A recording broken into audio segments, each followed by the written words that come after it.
यूनानी दार्शनिक सुकरात एक बार समुद्र के किनारे टहल रहे थे। उनकी नज़र रेत पर बैठे एक अबोध बालक पर पड़ी जो उस समय ज़ोर ज़ोर से रो रहा था। सुकरात ने रोते हुए बालक के पास जाकर उसका सिर सहलाते हुए उससे रोने का कारण पूछा। बालक ने कहा, यह जो मेरे हाथ में प्याला है, इसमें मैं समुद्र के सारे पानी को भरना चाहता हूँ, किंतु यह मेरे प्याले में समाता ही नहीं। बालक की बात सुनकर सुकरात की आंखों में आंसू आ गए। सुकरात को रोता देख रोता हुआ बालक शांत हो गया और चकित होकर पूछने लगा, आप भी मेरी तरह रोने लगे, पर आपका प्याला कहाँ है? सुकरात ने जवाब दिया, बच्चे, तू छोटे से प्याले में समुद्र भरना चाहता है और मैं अपनी छोटी सी बुद्धि में संसार की तमाम जानकारियाँ भरना चाहता हूँ।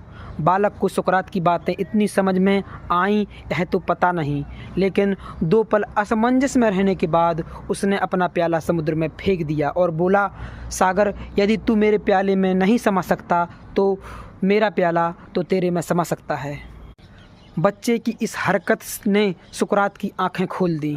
उन्हें एक कीमती सूत्र हाथ लग गया था। सुकरात ने दोनों हाथ आकाश की ओर उठाकर कहा, हे परमेश्वर, आपका असीम ज्ञान व आपका विराट अस्तित्व तो मेरे बुद्धि में नहीं समा सकता, किंतु मैं अपने संपूर्ण अस्तित्व के साथ आप में जरूर लीन हो सकता हूँ।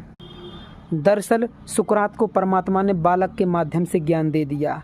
जिस सुकरात से मिलने के लिए बड़े बड़े विद्वानों को समय लेना पड़ता था, उसे एक अबोध बालक ने परमात्मा का मार्ग बता दिया था।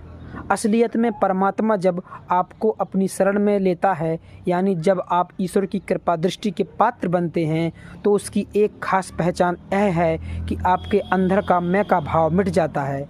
आपका अहंकार ईश्वर के अस्तित्व में विलीन हो जाता है।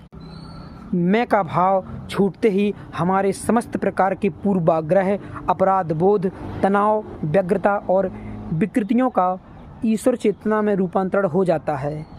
दरअसल हर एक व्यक्ति को कई बार अपने जीवन में परमात्मा की अनुभूति होती है।